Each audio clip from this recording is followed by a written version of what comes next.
نظام نہیں ہے، اسلام کا کوئی معاشی نظام نہیں ہے، کیا اسلام کا کوئی بندہ نظام پیش نہیں کر سکتا؟ یا اسلام ان اٹ سیلف کہتے جو ہیں کہ یہ کہتے نہیں بلکہ یہ ایک فیکٹ ہے اور ریالٹی ہے کہ it is complete code of life. تو کوڈ آف لائف میں یا زندگی گزارنے میں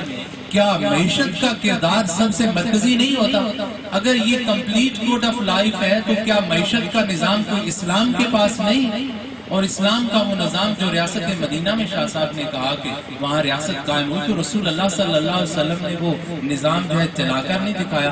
اور پھر اس کے بعد حضرت ابو بکر صدیق کے دور میں وہ نظام چلا، جناب عمر کے دور میں وہ نظام چلا، اور جناب عثمان، جناب علی، جناب کیا اتنے بڑے یہ اسکالرز لوگ جو تھے، حضرت علی، یہ کیا اسلام کا معاشی نظام نہیں ہے کوئی؟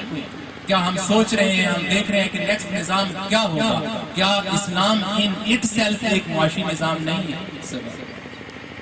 جی بہت شکریہ۔ چونکہ یہ اس ترتیب کا پہلا پروگرام ہے اور مجھے خاص طور پہ ہدایت کی گئی تھی کہ مذہب کے عنصر کو ایک طرف رکھا جائے، میں نے اس حوالے سے کوئی گفتگو نہیں کی۔ تاہم ایک خوبصورت سی بات یہ ہے کہ اسلام نے میزان کا نظام پیش کیا اور ہر چیز کو توازن میں رکھنے کی بات کی۔ اگر اس کو معاشی اصطلاحات کی زبان میں کچھ کہا جائے تو یہ کنٹرولڈ اکانومی ہے، جس میں کوئی بھی شخص حد سے زیادہ امیر نہیں ہو سکتا اور کوئی بھی شخص حد سے زیادہ غریب نہیں ہو سکتا۔ لیکن اسلام کا تو کوئی مسئلہ نہیں، مسلمانوں کا یہ ایک بہت بڑا المیہ ہے کہ جس زمانے میں جی رہے ہیں، یہ انڈسٹریل ریولوشن کا دور ہے، یہ اسپیس سائنس کا دور ہے، یہ ٹیکنالوجی کا دور ہے، یعنی یہ جدید دور ہے جس میں ہماری معیشت کا اب انحصار زراعت پر نہیں ہے، اور جب اسلام آیا تھا اس وقت کل انحصار زراعت پر تھا۔ تو اسلام اور اس کی فقہ نے جتنے بھی نظام پیش کیے وہ سب زرعی معاشروں کے نظام تھے، اور ایک بہت خوبصورت ایگالیٹیرین سسٹم دیا گیا جس کے مطابق ہر شخص اپنی اہلیت کے مطابق کچھ کما سکتا ہے، لیکن اپنی حد سے زیادہ امیر نہیں ہو سکتا۔ اگر آج اسلام نے کوئی نظام پیش کرنا ہو تو اسلام کے آفاقی اصولوں کو ضرور سامنے رکھا جا سکتا ہے، جو ڈھونڈے جا سکتے ہیں قرآن و حدیث سے، سنت رسول اللہ صلی اللہ علیہ وسلم سے، لیکن نظام اگر وہی ہم واپس لانا چاہتے ہیں تو یہ ممکن نہیں کہ زرعی معاشرے کا نظام آج کے دور میں چلے، کیونکہ آج کی جدید سائنس کم از کم ان چیزوں پر انحصار نہیں کرتی جن پر ہم مسلمان انحصار کرتے ہیں۔ اور میں نے اپنی گفتگو میں یہ بات کی کہ ہم جب بھی عصر حاضر کو دیکھتے ہیں تو ہم ماضی کے آئینے میں دیکھتے ہیں، جس کی وجہ سے بہت سارے مسائل پیدا ہوتے ہیں، اور ہمارے اندر جدید دور کو اپنے گلے لگانے اور اس کے ساتھ بغل گیر ہونے کے جذبات بہت کم ہو جاتے ہیں، جس کی وجہ سے فتویٰ بازیاں بھی ہوتی ہیں اور مسائل بھی بڑھتے ہیں۔ لہٰذا اگر ہم کوئی نظام دینا چاہتے ہیں تو اہل علم کو سامنے آنا پڑے گا اور اسلام کے آفاقی اصولوں کو سامنے رکھ کر بہتر نظام تشکیل دینا پڑے گا جو آج کے دور کے مطابق جدید ہو، آج کے دور سے ہم آہنگ ہو۔ بہت شکریہ۔ نیکسٹ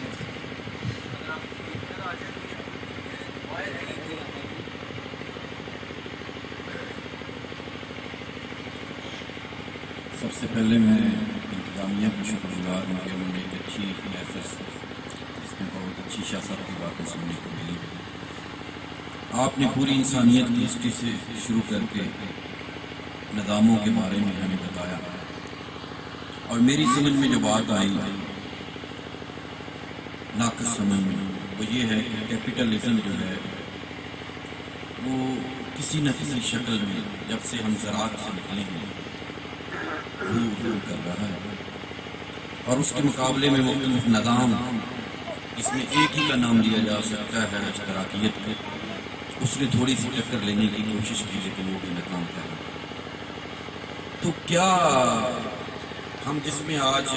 اتنے کیڑے نکال رہے ہیں، اور اس میں ہوں گے بھی ضرور خامیاں بھی ہوں گی، لیکن ایک ایسا سسٹم ہے جس نے بہت 100 سال تک پوری ورلڈ میں رول کیا ہے، اور ابھی بھی ہمارے اسکالرس جو ہیں یا کلیش آف سویلائزیشن کی جو ہے اس کے بعد بھی کوئی ایسا سسٹم جو ہے وہ ہمارے اسکالرس جو ہیں وہ الٹرنیٹو دے نہیں سکتے۔ تو کیا یہ نظام اگر اس نے اتنا سروائیو کر لیا ہے تو آپ کس طرح گیس کر سکتے ہیں کہ اب اس کے ٹوٹنے کا وقت؟ ماشاءاللہ بڑی خوبصورت بات کی۔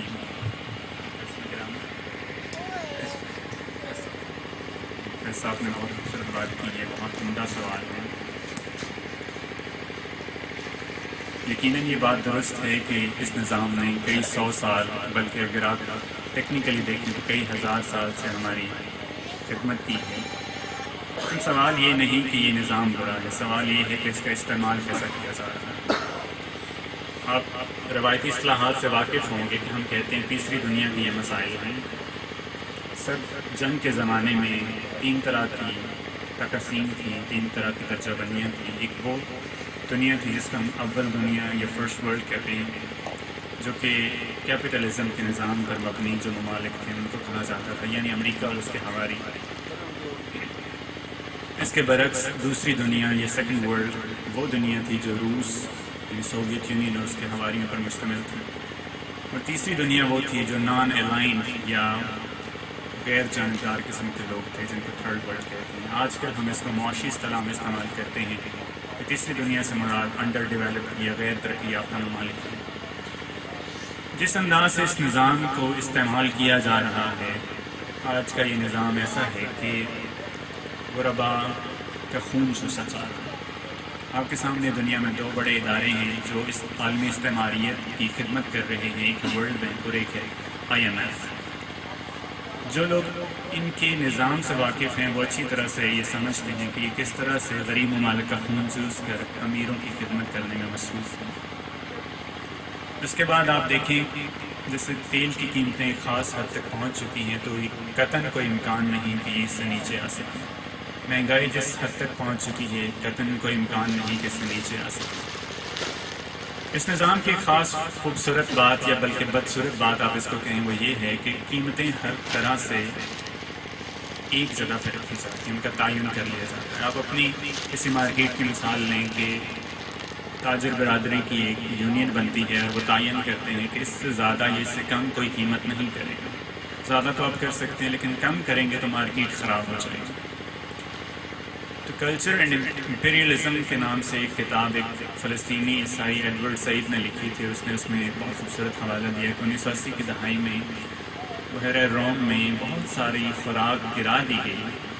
کیونکہ وہ بک نہ سکی تھی، اور اگر اس کو دوبارہ مارکیٹ میں رکھ دیا جاتا، نیسلے کمپنی کی اس میں اکثر مصنوعات تھیں،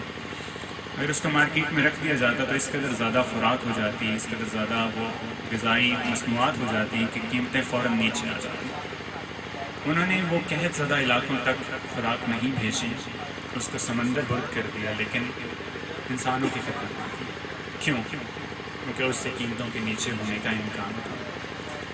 تو یہ وہ نظام ہے جو اگرچہ اپنی اصل میں بہت خوبصورت ہے، اہلیت پر مبنی ہے کہ میں جس قابل ہوں میں اتنا حصہ لے سکتا ہوں، آپ جس قابل ہیں آپ اتنا حصہ لے سکتے ہیں، لیکن آج المیہ یہ ہے کہ ایک طرف لوگوں کے پاس کھانے کے لیے کچھ نہیں ہے اور ایک طرف ایک شخص وہ ہے جو پاکستان جیسے ملک کو کئی سالوں تک چلا سکتا ہے۔ آپ نے بل گیٹس کا نام سنا، آپ اور بڑے بڑے ملٹی بلینئر لوگوں کو جانتے ہیں جو ایک وقت میں ایک ملک جتنی قوم کو کھلا سکتے ہیں، ایک ملک خرید سکتے ہیں، ایک ریاست کے اندر وہ ریاست ہے۔ تو یہ نظام ایسا ہے جو پریشر گروپس پہ مبنی ہے، جو ذاتی مفادات پہ مبنی ہے۔ اگر یہ نظام اسی طرح چلتا رہے تو یہ میں نہیں کہتا، بہت سارے لوگ اس کو سمجھتے ہیں کہ یہ ٹوٹنے والا ہے، اپنی آخری سانسیں اس لیے بھی لے رہا ہے کہ غریب طبقہ اس دنیا کی اکثریت آبادی پر مشتمل ہے، وہ کسی نہ کسی نہج پہ جا کے اٹھ کھڑا ہوگا۔ ایک معروف مثال ہے کہ آپ بلی کو کونے میں لے جائیں تو بلی جوابی حملہ کر دیتی ہے، تو غریب کبھی نہ کبھی جوابی حملہ کرے گا، کوئی نہ کوئی اور اس انقلاب آئے گا جو اس عالمی معاشی استعماریت کے خلاف